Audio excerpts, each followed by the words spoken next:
Life has a funny way of lulling you into a sense of security just before it decides to tear everything apart.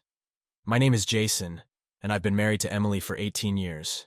We have 2 kids, Mia and Noah, who mean the world to me. On the surface, everything seemed perfect. We had our ups and downs like any other couple, but I always believed we were solid.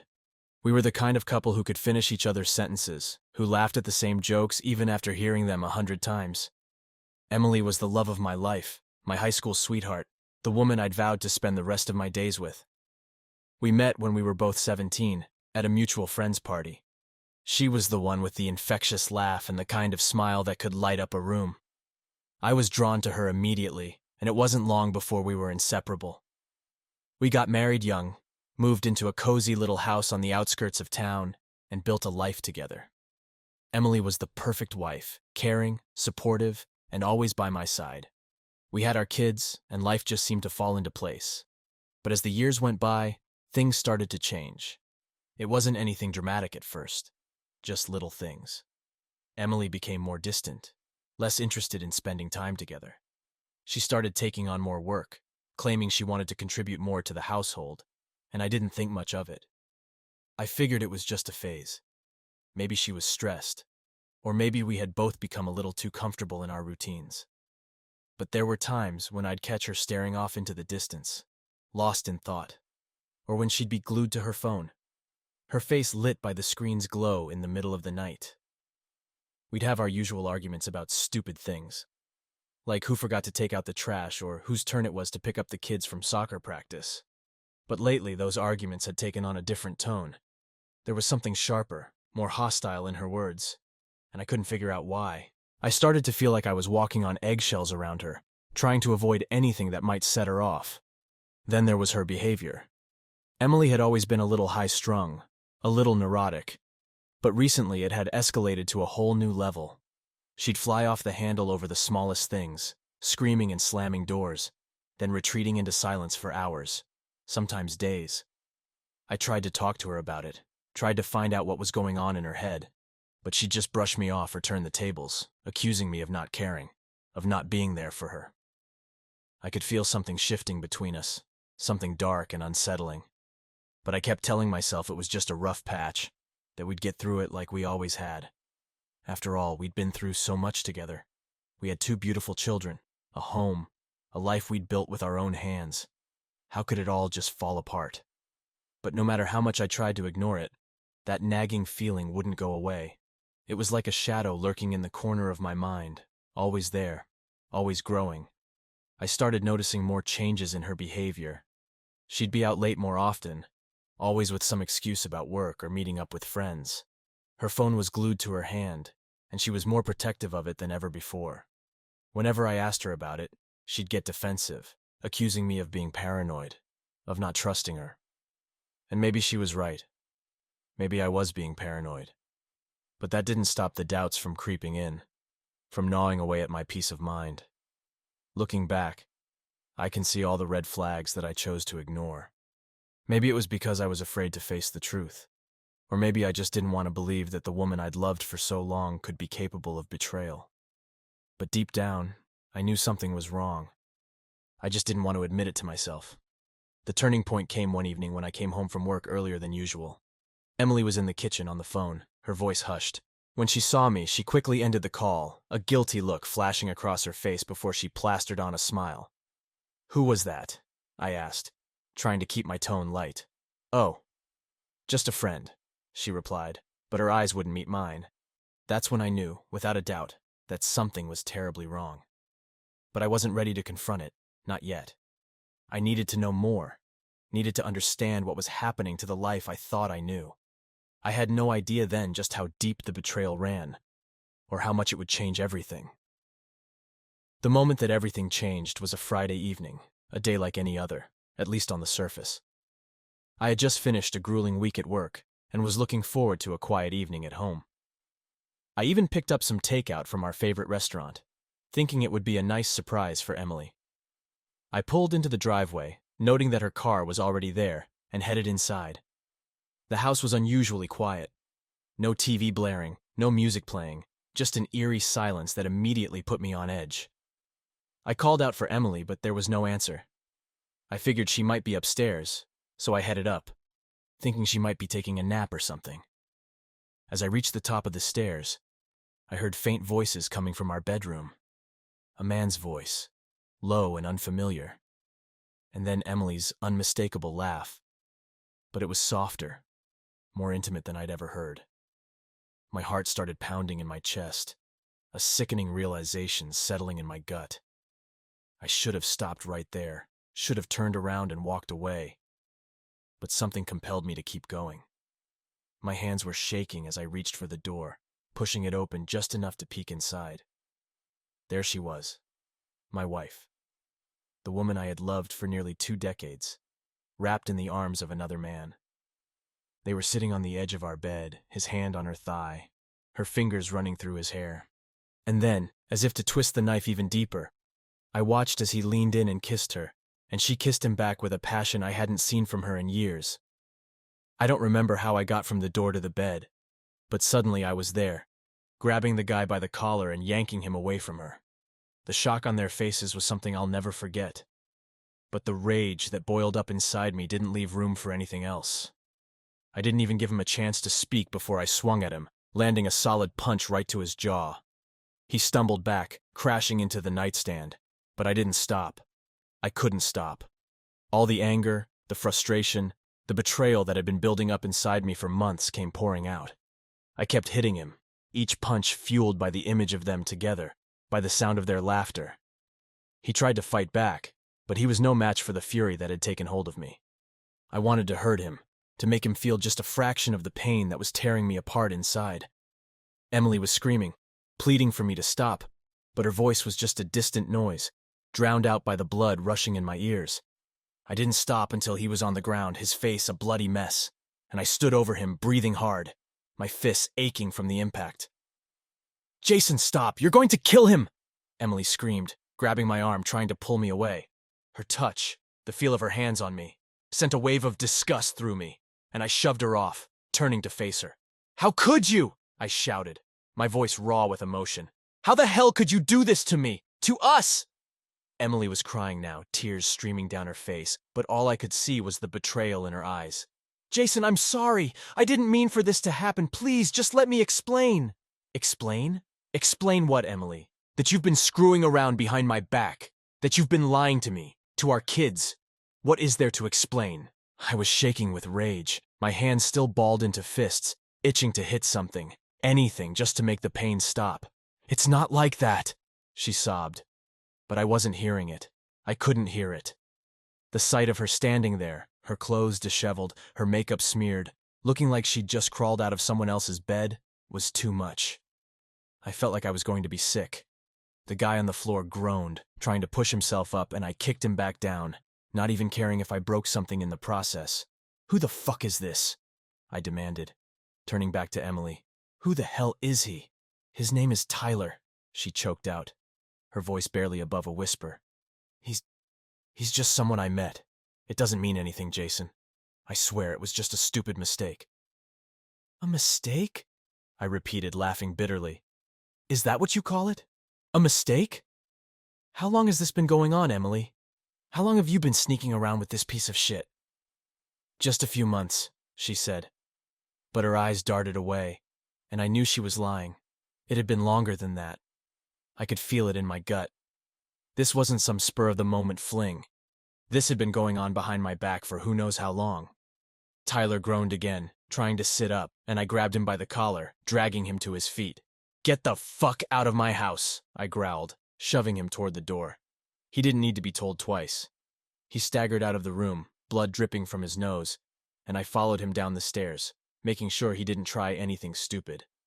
When I heard the front door slam behind him, I stood there in the hallway, my chest heaving, the adrenaline still coursing through my veins.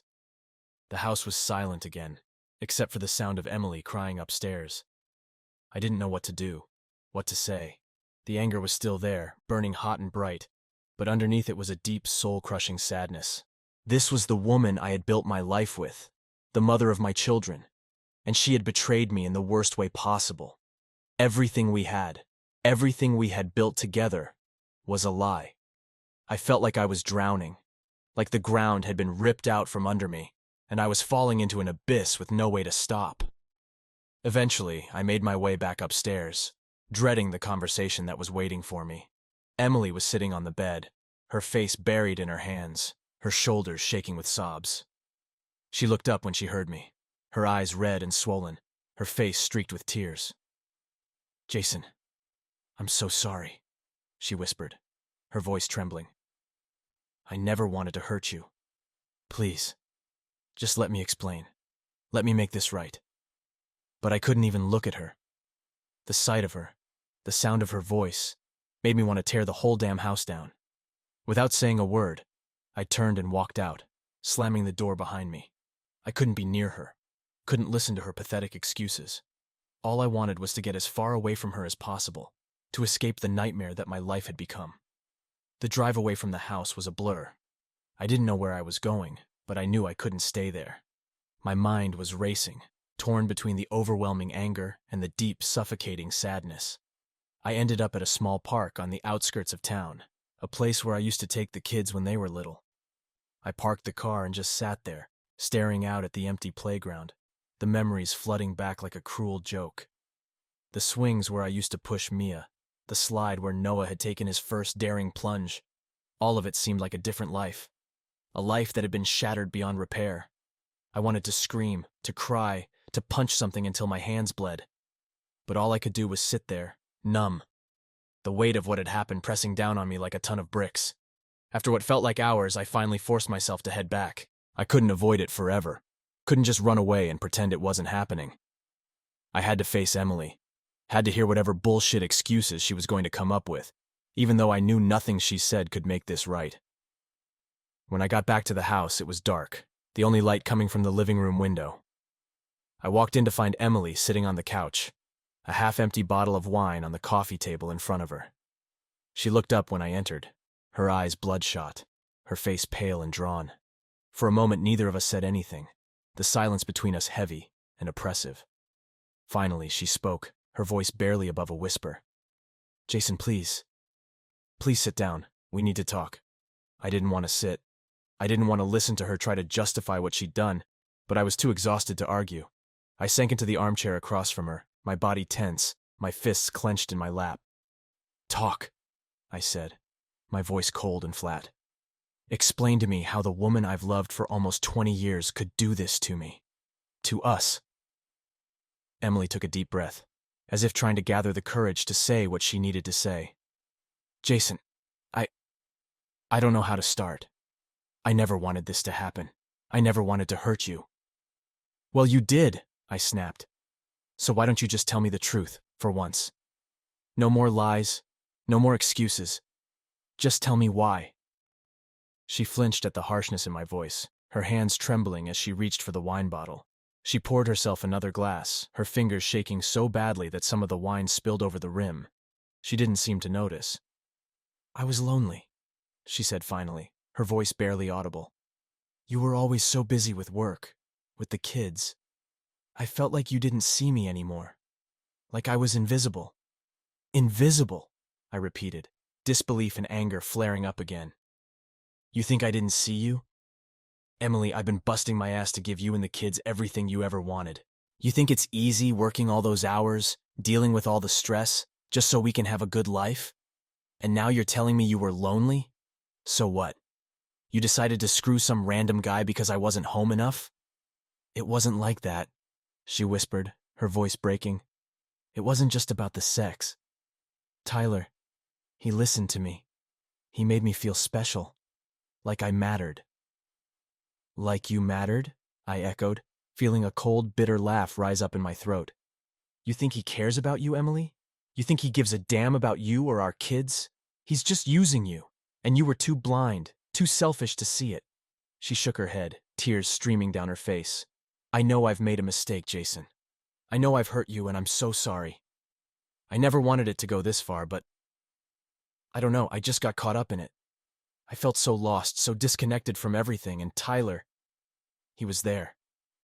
He made me feel alive again." "Alive?" I spat, the word tasting bitter on my tongue. "You think fucking another man makes you feel alive? What about our family, Emily? What about our kids? Did they just not matter to you? Did I not matter? She sobbed harder, her face crumpling as she buried it in her hands. Of course you matter. Of course the kids matter. I was stupid, Jason. I wasn't thinking straight. I never wanted to hurt you. I love you. Love? I repeated, my voice laced with contempt. Don't you dare talk to me about love. You don't know what that word means. If you loved me, you wouldn't have done this. You wouldn't have destroyed everything we had, everything we built together. She looked up at me then, her eyes desperate, pleading. Jason, please. I know I've messed up, but we can fix this. We can go to counseling. We can work through this. I'll do whatever it takes to make it right, I swear. I stared at her, the woman who had been my everything, and all I felt was a cold, hollow emptiness. I didn't know how to respond. Didn't know if there was anything left to say. The idea of counseling, of trying to rebuild what she had shattered, seemed like a cruel joke.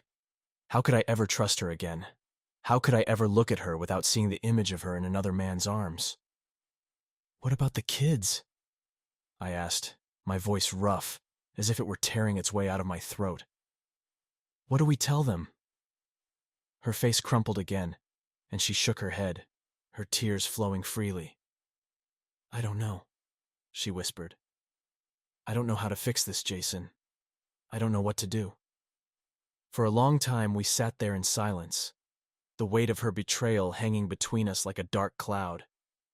I wanted to scream at her, to throw her out, to make her feel the pain that was tearing me apart inside.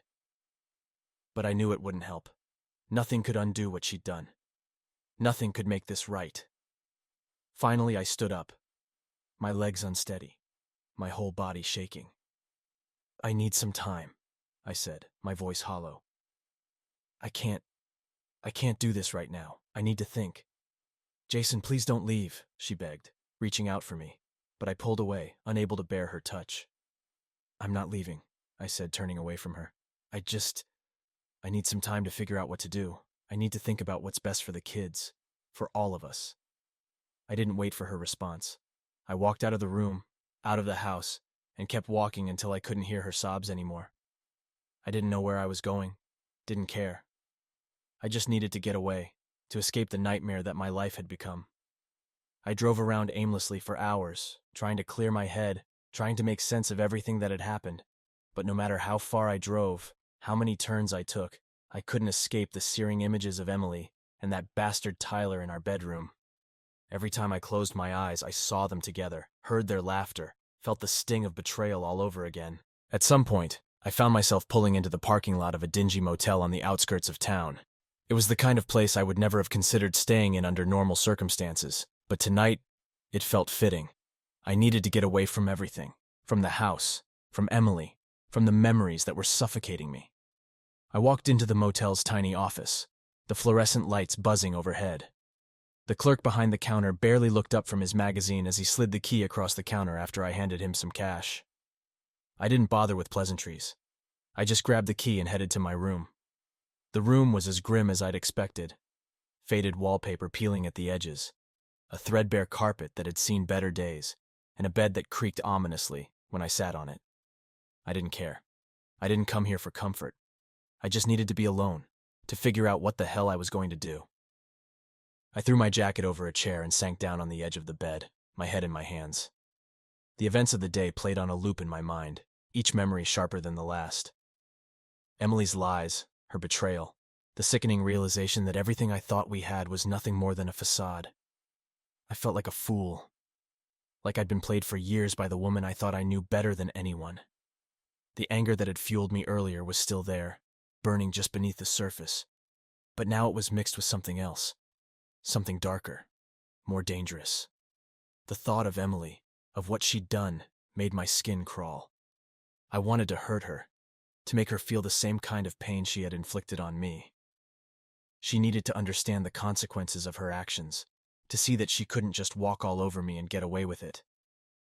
I knew I couldn't just go back to the house and confront her again. That would be too easy, too predictable. No, if I was going to get revenge, it had to be something that would really hit her where it hurt, something that would make her realize just how badly she had screwed up. As I sat there, the idea slowly began to take shape in my mind. It wasn't enough to just confront her or to kick her out. She needed to feel the same kind of betrayal, the same humiliation that she had put me through. And I knew exactly how to do it. Emily had always been a control freak when it came to our finances.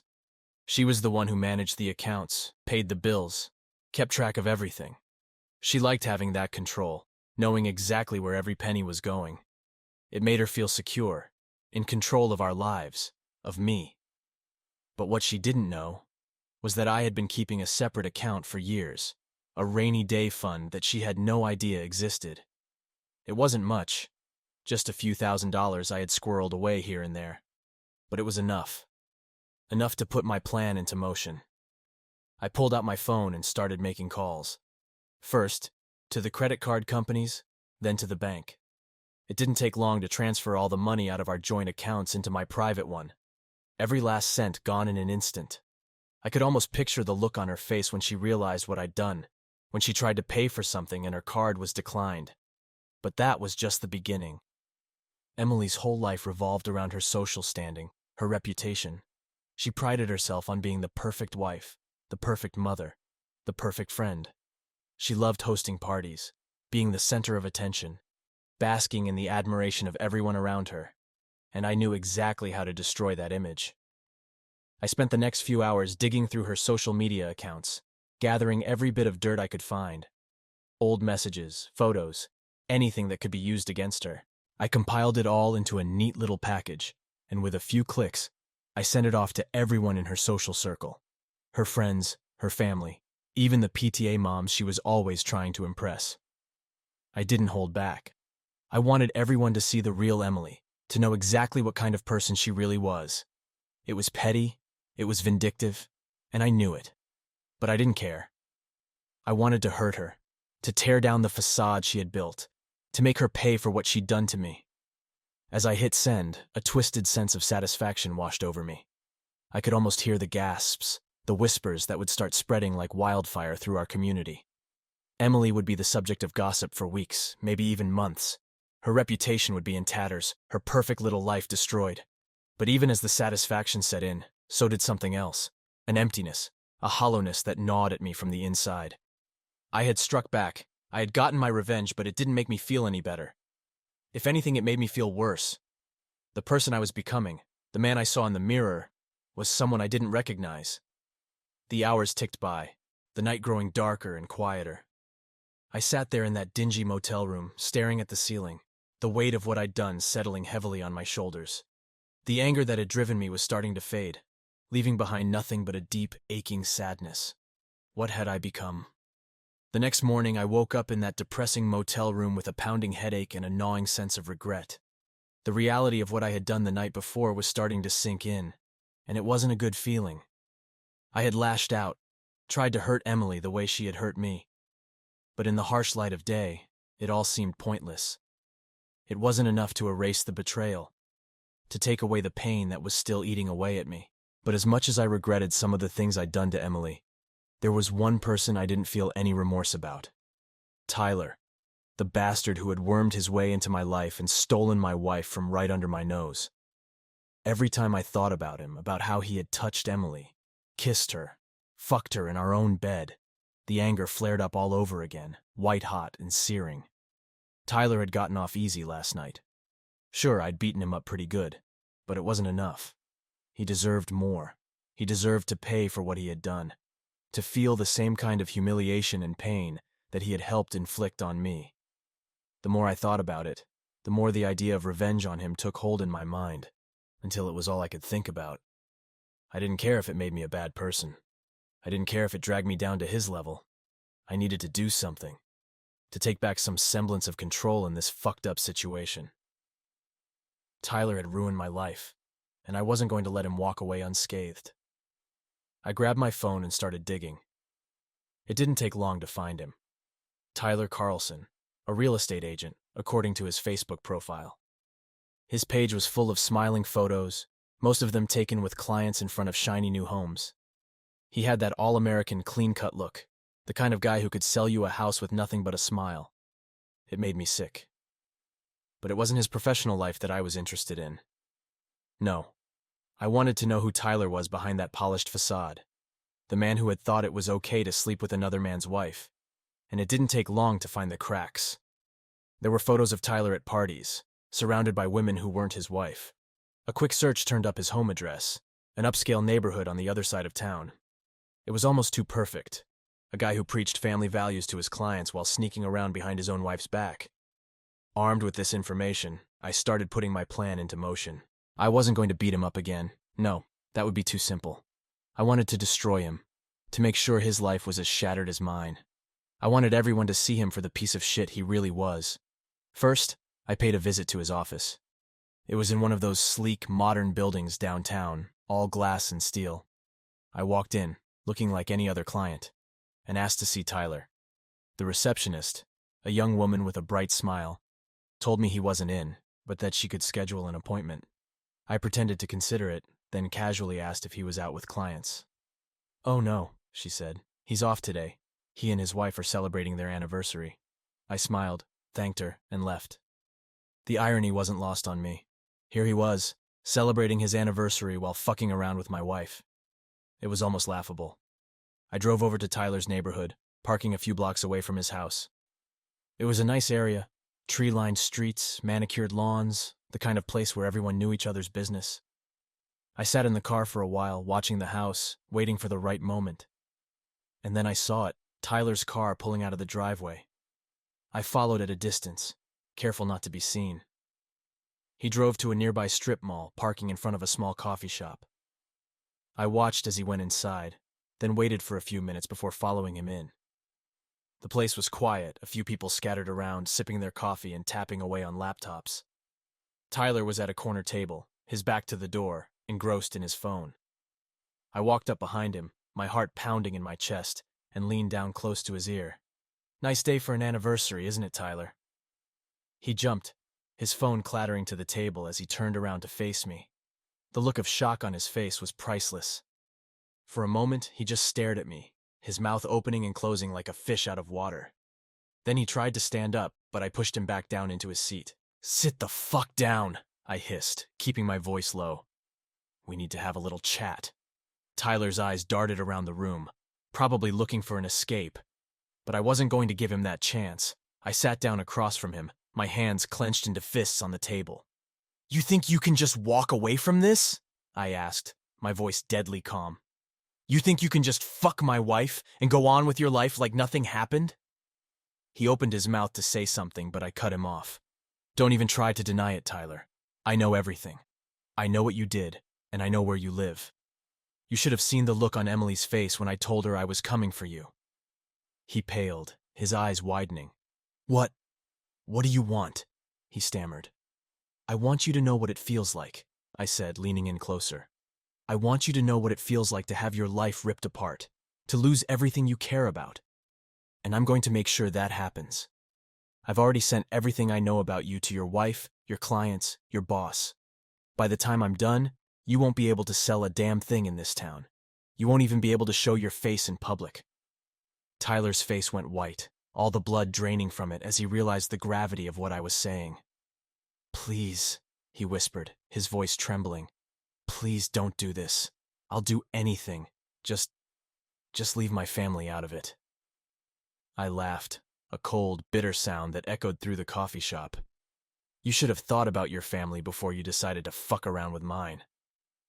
For a long moment, we just stared at each other, the tension between us thick and suffocating. I could see the fear in his eyes, the panic setting in as he realized that there was nothing he could do to stop me. He was at my mercy, and he knew it. "Consider this your warning," I said finally, standing up. "If I ever see you again, if I even hear your name, I'll make sure you regret it for the rest of your miserable life. Do you understand me?" He nodded frantically, his hands trembling as he reached for his phone. Yes, I understand." "Good," I said, turning to leave. "Then we're done here." I walked out of the coffee shop, my heart still pounding, the adrenaline still coursing through my veins. The anger that had been driving me was starting to fade, replaced by a cold, empty satisfaction. I had made him pay, had taken back some of the control he had stolen from me. But even as I got into my car and drove away, I couldn't shake the feeling that it wasn't enough. No matter what I did to Tyler, no matter how much I tried to hurt him, it didn't change the fact that Emily had betrayed me. That was a wound that no amount of revenge could heal.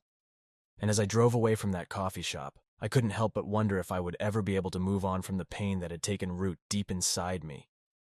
After my confrontation with Tyler, I drove around aimlessly again, trying to clear my head. But no matter where I went, the reality of what lay ahead kept gnawing at me. There was no escaping it. Emily and I needed to have the conversation I'd been dreading, the one that would decide the fate of our marriage. I didn't know if I was ready for it, but I couldn't avoid it any longer. I pulled over at a quiet park, parking the car under a tree. The sun was beginning to set, casting long shadows across the grass. The scene was peaceful, a stark contrast to the storm raging inside me. I took a deep breath, grabbed my phone, and dialed Emily's number. She answered on the second ring, her voice hesitant. "Jason?" "Yeah," I said, trying to keep my voice steady. "We need to talk." There was a long pause on the other end of the line. "Are you coming home?" she asked finally, her voice tinged with uncertainty. "Yeah," I replied. "I'll be there in a bit." The drive back to the house felt like the longest drive of my life. My mind was racing, trying to prepare for what was coming, but no matter how many times I ran through the conversation in my head, I couldn't figure out how it would go.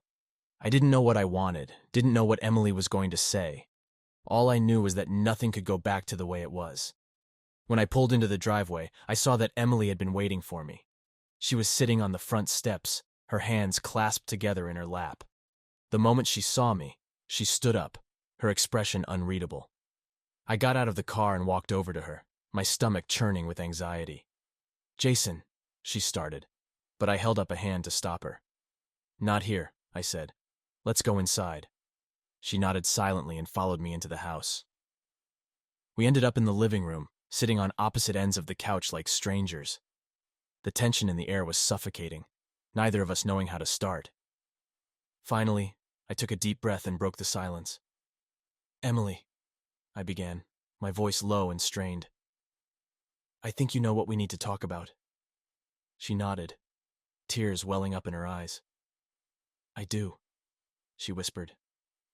I ran a hand through my hair, trying to find the right words. "I don't know how to do this, Emily. I don't know how to talk about what happened, what you did. But we can't just ignore it. We can't pretend it didn't happen." "I know," she said, her voice trembling. "I know, Jason, and I'm so sorry. I don't know how to make you believe that, but I am. I never wanted to hurt you." Her words stung, and I felt a surge of anger rising up inside me again. "But you did, Emily. You hurt me more than I ever thought was possible. You destroyed everything we had, everything I thought we were." She broke down then, her sobs racking her body as she covered her face with her hands. "I know," she choked out. "I know I did, and I hate myself for it. I hate what I've done to you, to us." I wanted to feel sorry for her, wanted to reach out and comfort her, but I couldn't. The pain she had caused was too fresh, too raw.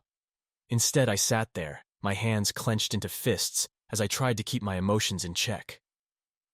"I don't know what to do," I admitted, my voice cracking. "I don't know how to move forward from this.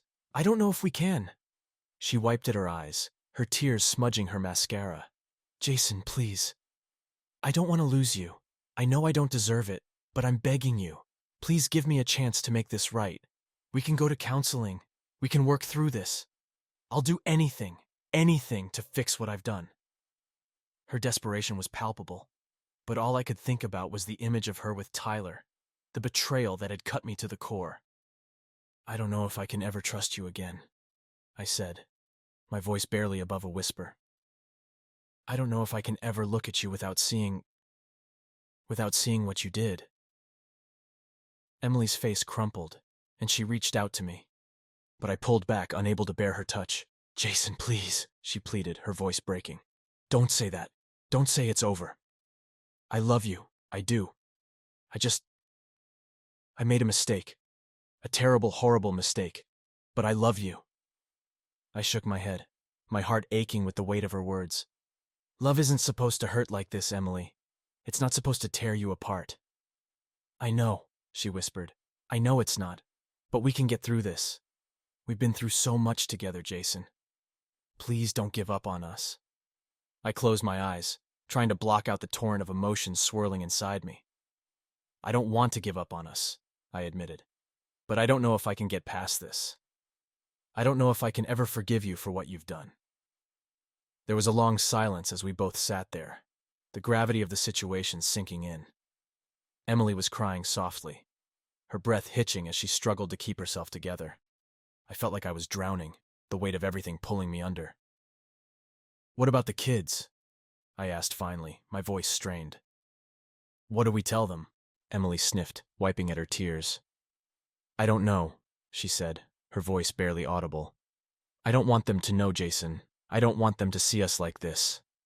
They're going to find out sooner or later, I said, a bitter edge to my voice. We can't hide this from them forever. She looked at me, her eyes full of sorrow. Please, Jason, can't we just try? For their sake? Can't we try to fix this before we make any decisions? I stared at her, the woman I had loved for nearly 2 decades, the mother of my children, and felt the overwhelming urge to give in, to take the easier path. But the pain was still too fresh, the betrayal too deep. I need time, I said finally, my voice cracking under the weight of my emotions. I need time to figure out what I want, what's best for the kids.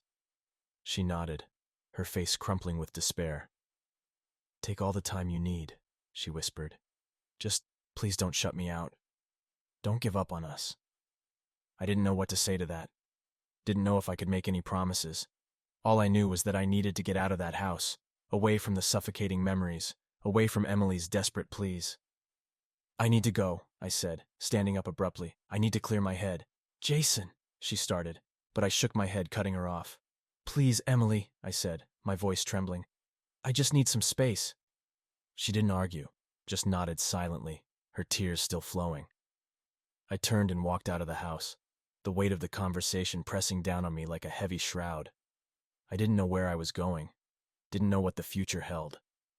All I knew was that I couldn't stay there, couldn't face the reality of what my life had become. I got into my car and drove, the pain in my chest growing with each passing mile.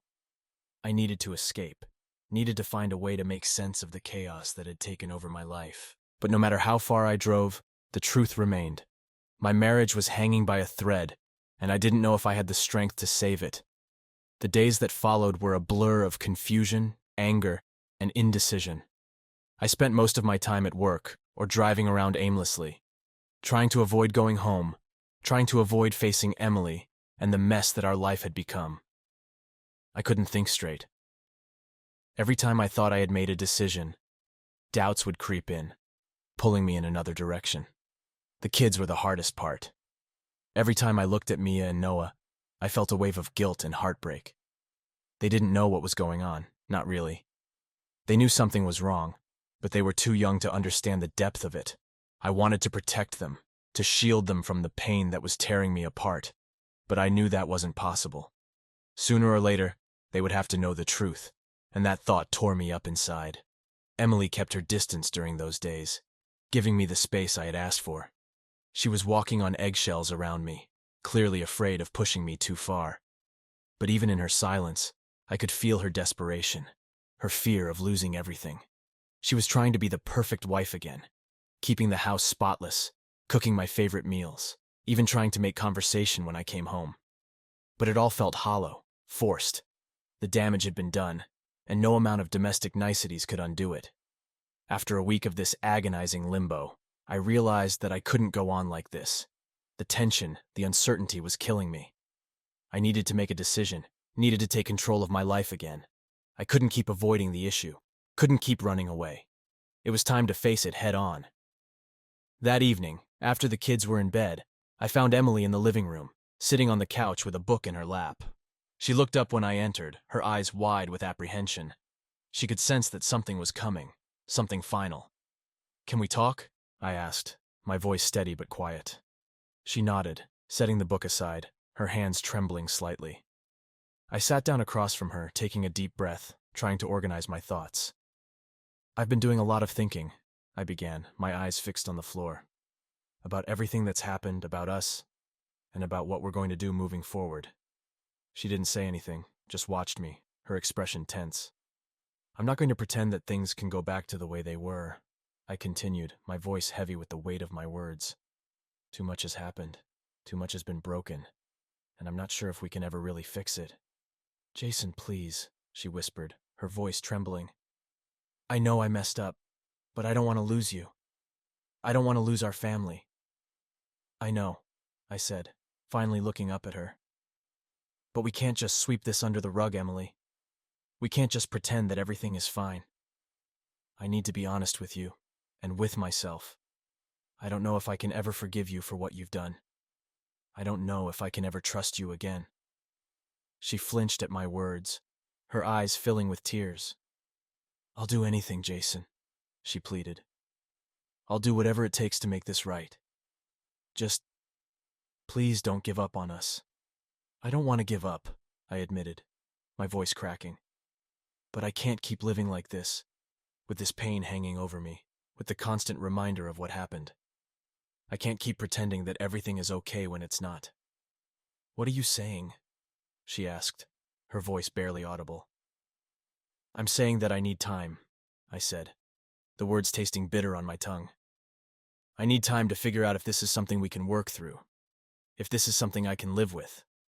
But I also need to be realistic. We can't keep going like this, pretending that we're okay. We need to figure out what's best for the kids, what's best for us. Her tears were flowing freely now, her shoulders shaking with silent sobs. So, what does that mean? Are you leaving?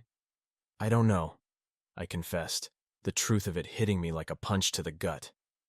I don't know what the right answer is, but I think we need to separate for a while, give ourselves some space to figure things out.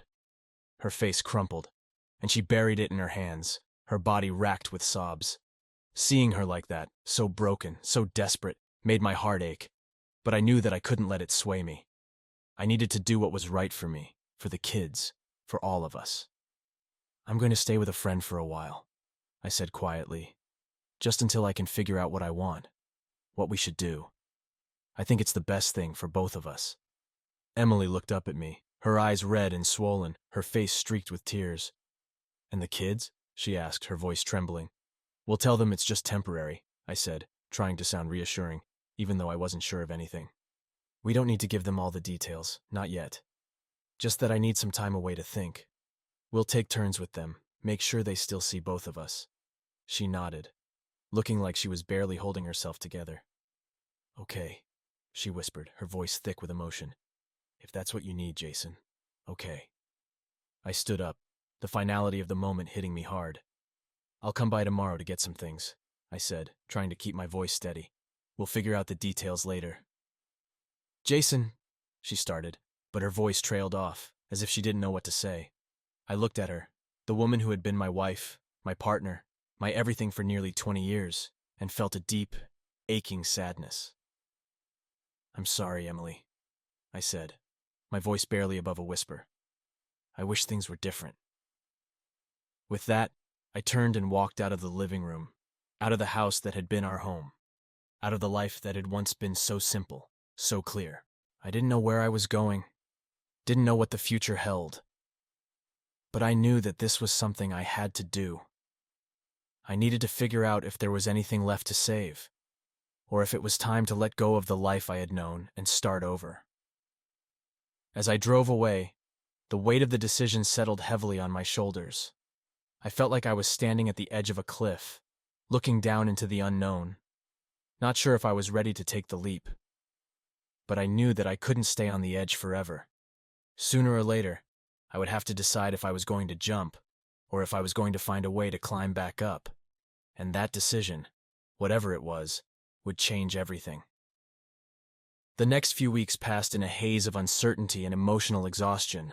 I moved in with my friend Brian, who offered me his spare room without hesitation. He didn't ask many questions, just handed me a beer, and told me I could stay as long as I needed. For that, I was grateful. I wasn't ready to talk about everything, not even with someone who had known me for years. The pain was still too raw, too fresh.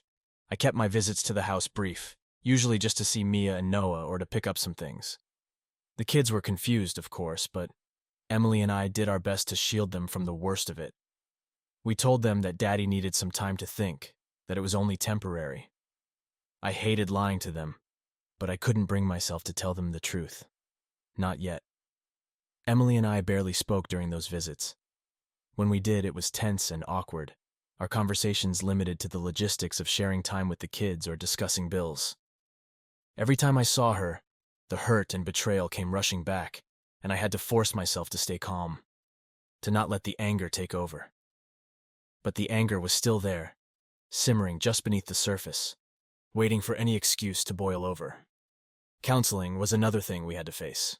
Emily had been pushing for it since our last conversation, hoping it could somehow fix the broken pieces of our marriage. I wasn't sure if it would help, but I agreed to go, if only to say that I had tried everything. We found a therapist who specialized in couples dealing with infidelity, someone who could help us navigate the minefield our relationship had become. The sessions were grueling. The therapist, Dr. Harris, didn't pull any punches. She made us confront everything. The betrayal, the lies, the pain we had inflicted on each other. It was like ripping open a wound that was still bleeding, forcing us to examine every ugly, painful part of it. Emily cried through most of the sessions, and there were times when I wanted to walk out, to just give up and let it all go. But I stayed. I stayed because I needed to know if there was anything left to save. As the weeks went on, something strange started to happen. The anger that had consumed me for so long began to fade, replaced by a weary kind of acceptance. I couldn't forgive Emily, not yet, maybe not ever. But I could see that she was trying. She was doing everything she could to make amends, to prove that she was still the woman I had fallen in love with all those years ago. And as much as I wanted to hate her, I couldn't. Not completely. One night, after a particularly intense counseling session, Dr. Harris asked us to stay behind for a few extra minutes. She looked at both of us, her gaze calm but serious. "Jason, Emily, I think it's time we talked about the future," she said. Emily stiffened beside me, her hands clasped tightly in her lap. I felt my stomach churn, knowing that this conversation was inevitable, but dreading it all the same. "You've both been through a lot," Dr. Harris continued. "And you've made progress, especially in being honest with each other about your feelings. But now it's time to decide where you go from here. Do you want to keep working on this marriage, or do you think it's time to move on?" The room was so quiet I could hear my own heartbeat pounding in my ears. I looked at Emily, seeing the fear and hope in her eyes. She was waiting for me to make the first move, to decide our fate. I took a deep breath, trying to gather my thoughts. "I don't know," I admitted, my voice rough. "I don't know if I can ever get past what happened. But I don't want to make a decision out of anger or hurt. I want to be sure, whatever I decide, that it's the right choice. Not just for me, but for the kids, too." Emily nodded, tears brimming in her eyes. "I understand," she whispered. I want you to know that I'm willing to do whatever it takes to make this work. But if you can't, if you need to move on, I'll respect that. I'll always love you, Jason. But I understand if you can't forgive me." Her words hung in the air, heavy with finality. I didn't respond, just sat there, feeling the weight of everything pressing down on me. I didn't have an answer for her, not yet, but I knew I couldn't keep living in limbo, couldn't keep dragging this out indefinitely. Dr. Harris nodded, her expression kind but firm. "It's okay to take your time, Jason," she said gently. "This is a big decision, and it's important that you're sure of what you want. But don't let fear hold you back from making that decision.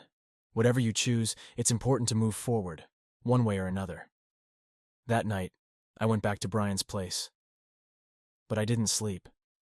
I lay awake, staring at the ceiling, thinking about everything that had happened, everything that could happen. The life I had known was gone, shattered by betrayal. But what did that mean for the future?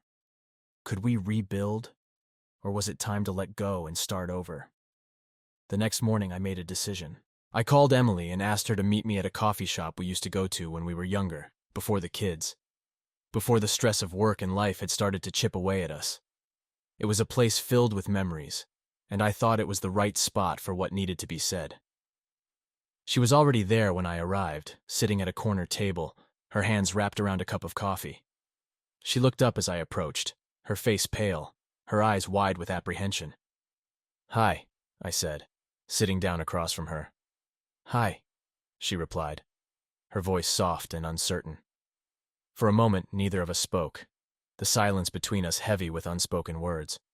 Finally, I took a deep breath and looked her in the eye. "Emily, I've made a decision," I said, my voice steady. "I've been thinking a lot about everything, about us, about the kids, and I think it's time we both face the truth." Her hands tightened around her coffee cup, her knuckles white. "What truth?" she whispered. "The truth that our marriage isn't what it used to be," I said, the words coming out more easily than I expected. "I've realized that I can't keep holding on to what we had, trying to make it something it's not anymore. We've both changed, and what happened between us, it broke something that I don't think can be fixed." Tears welled up in her eyes, but she didn't interrupt. She just listened, her gaze locked on mine. "I'm not saying this because I want to hurt you," I continued, my voice softening. "I'm saying it because I think it's the best thing for both of us. We've tried counseling, we've tried to make it work, but I don't think it's enough. I think it's time for us to let go, to move on." The tears spilled over, and she quickly wiped them away with the back of her hand. "So, you want a divorce?" she asked, her voice breaking. I hesitated, the finality of the word hitting me hard. "I think it's the right thing to do," I said, forcing myself to say the words. "For both of us. I don't want us to keep hurting each other, or the kids. They deserve parents who are happy, who can be there for them without all this pain." Emily nodded slowly, her shoulders slumping with resignation. "I understand," she whispered. "I don't want to keep hurting you either, Jason. If this is what you need, then I'll do it. I'll let you go." The sadness in her voice was almost unbearable, but I knew I was doing the right thing. I reached across the table and took her hand, squeezing it gently. "I'll always care about you, Emily," I said quietly. "And I'll always be here for the kids, for our family. But I think it's time for us to start over, separately. I think we both need a chance to heal." She nodded again, tears streaming down her face. "I'll always love you, Jason," she whispered. "But I understand. I do." We sat there in silence for a while, holding hands across the table. Two people who had loved each other deeply, but who had been broken by life's harsh realities. It wasn't the ending I had imagined for us, but it was the one we needed. It was time to let go, to move forward, to find a new life. As I walked out of that coffee shop, I felt a strange sense of peace, a lightness that I hadn't felt in months. The road ahead wouldn't be easy, but for the first time, I felt like I was on the right path. I didn't know what the future held, but I knew I was ready to face it. Alone, but stronger for everything I had been through. It was time to start over, to build a new life. And this time, it would be on my terms.